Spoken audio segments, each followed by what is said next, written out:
네, 어제였죠. 올해 3분기 우리나라 경제 성장률이 1.4%를 기록하면서 깜짝 성장을 했는데요. 문재인 대통령이 강조했던 연 3% 성장률 달성도 무난해 보입니다. 자세한 내용 이데일리 김정남 기자와 함께 살펴보겠습니다. 안녕하십니까? 네, 안녕하세요. 네, 올해 3분기 깜짝 놀랄만한 성장세를 보여줬습니다. 어떻습니까? 어제였죠. 올해 3분기에 경제 성장률, 그러니까 실질 국내 총생산 증가율이 전기 대비 1.4%를 기록해서 무려 이게 7년 3개월 만에 이게 가장 높은 수치입니다. 원래 이런 경제계에서 큰 이벤트가 있을 때 시장은 미리 어떤 예상을 하거든요. 네. 근데 이번 같은 경우는 전기 대비 잘 나와봐야 한 0.9%, 그러니까 1%는 넘기지 않을 거다 이렇게 예상을 해왔었습니다. 네. 그도 그럴 것이면 우리나라가 이제 2012년 이후에 구조적인 장기 침체에 접어들었다는 평가를 받고 있거든요. 분기 성장률은 거의 0%, 심지어 0% 중반대, 초반대 이런 경우도 있었으니까 사실 1% 정도의 분기 성장률은 좀 생소한 경우입니다. 네. 특히나 올해 이제 하반기 들어서 경기가 좀 주춤해지는 거 아니냐, 이런 관측까지 나왔었으니까요. 근데 막상 뚜껑을 열어보니까 예상을 완전히 빗나갔는데 시장에 계신 이런 분들은 전혀 아무도 예상하지 못했던 숫자가 나왔다, 이렇게 그냥 웃더라고요. 그냥 GDP 서프라이즈라는 이런 표현이 전혀 이상하지 않아 보입니다. 정말 전문가들도 예상치 못했던 정말 말 그대로 깜짝 성장이었던 것 같은데 그 요인에는 무엇이 있을까요? 이게 당연한 얘기지만 성장세, 회복세가 그만큼 강하다는 그런 건데 크게 요약을 해보자면 반도체 수출과 정부의 추경 효과로 나눌 수 있을 것 같은데 특히 수출입니다, 사실. 네. 3분기 수출 증가율이 이제 전기 대비 6.1%를 기록해서 이건 역시 2011년 1분기 이후에 그러니까 거의 26분기 만에 지금 가장 높은 건데 7월, 8월 수출도 사실 고공행진을 했지만 9월 수출이 사실 역대급이라고 봐도 될 정도로, 그러니까 우리나라 수출 통계가 한 1956년부터 나왔는데 그 이후에 가장 높은 수치였습니다. 네. 역시 선봉장은 반도체죠. 요즘 말들 많지만 삼성전자 아까 보도에 나왔지만 SK 하이닉스니 이렇게 최고 실적을 거두고 있지 않습니까? 네. 한해내 통계를 한번 보니까 예를 들면 D램이라든가 플래시 메모리, 시스템 IC 이런 것들이 포함된 직접 회로의 9월 수출 물량 지수가 전년 동기 대비 한 31% 정도 지금 급등하는 걸로 나와 있습니다. 이번 통계를 보니까 제조업 같은 경우도 굉장히 고공행진을 했던데 이건 역시 이거와 관련이 다 있는 것이죠.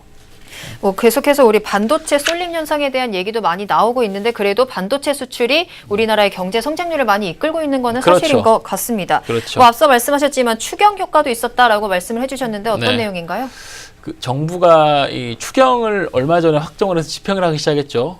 그게 3분기부터 이제 본격적으로 이제 반영이 되기 시작한 건데 특히나 이 문재인 정부 들어서 이번 추경을 대통령도 일자리 추경이다 이렇게 얘기하지 않았습니까? 네. 일자리 추경 그쪽에 재정을 새로 투입하면서 관련된 재반 경비 집행이 늘어나니까 바로바로 GDP 수치에 반영이 됐던 것입니다. 비주거용 건물이나 아니면 사회 간접 자본 SOC라고 소위 말하는데 그쪽에도 좀 투자가 일어나서 건설 쪽에서도 좀 투자가 작용했습니다. 특히 민간 소비 같은 경우도 완만한 회복세를 유지하고 있다 이런 평가가 나오고 있고요. 특히나 이번 3분기 수치를 보면 저희가 이제 최근에 아주 북한 리스크가 굉장히 잦지 않았습니까? 네.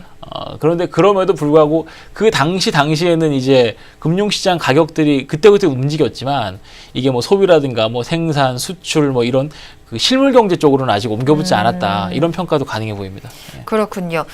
어제 그런 경제 성장률이 나오다 보니까 올해 성장률 3% 목표도 거의 다 확실시되고 있다라는 분석이 나오던데요. 요즘에 이제 시청자분들께서도 요즘 언론에 많이 보시겠지만 3% 성장이 굉장한 당연히 해야 되는, 반드시 해야 되는 그런 것 같이 비춰지고 있는데 이게 왜 그러냐고 하면 우리 경제가 아까 말씀드렸듯이 이제 2012년 이후부터 꺾이지 않았습니까? 네. 그 이후에 이제 2%대 성장이 아주 고착화됐습니다. 근데 현재 지금 잠재 성장률도 지금 2% 후반대라는 게 정설인데 우리 경제가 최근 그러니까 글로벌 금융위기 이후에 우리 경제가 정말 너무 좋다 이렇게 얘기하시는 분들 사실 별로 없죠, 주변에도. 그렇죠. 2%대는 마치 저성장이다 라고 해서 끊임없이 논란이 일었는데 3% 성장이 어떤 저성장과 중성장의 어떤 기준점처럼 이제 여겨지고 있는 건데 그게 최근 들어서 더욱더 유독 더 강해지고 있는 것이죠. 특히 대통령도 원래 처음에는 그 성장률 수치에 나 연연하지 않겠다 네. 이렇게 얘기는 했지만 최근 들어서 3%를 얘기하는 것도 문재인 정부 첫 해 어떤 경제 성적표 같이 나올 수 있는 거기 때문에 아까 말씀하셨지만 올해 뭐 3%가 거의 확실시되고 있기 때문에 뭐 낙제점은 아닐 것 같다라는 그런 평가도 가능해 보입니다. 네. 앞으로 지켜봐야겠군요. 뭐 어쨌든 네. 근데 이런 깜짝 성장 때문에 네. 결국에는 기준금리가 인상될 가능성도 높아졌다고 하던데 어떻습니까? 뭐 그렇습니다. 그 성장이 뭐 일어나거나 물가가 좀 오를 경우에는 이제 보통 이게 교과서적으로 기준금리를 올리게 되는데 한국은행 이주열 총재도 뚜렷한 성장세를 기준금리 인상의 어떤 전제 조건으로 얘기를 했었거든요. 네. 그래서 올해 3%로 웃도는 성장세가 이어진다면 당연히 기준금리는 인상이 될 것 같고요. 당장 어제 그 이벤트로 인해서 다음 달에 기준금리를 인상할 것이라는 기대감이 경계감이 훨씬 더 강해졌습니다. 예. 네, 여기까지 들었습니다. 지금까지 이데일리 김정남 기자와 3분기 성장률에 대해서 짚어봤습니다.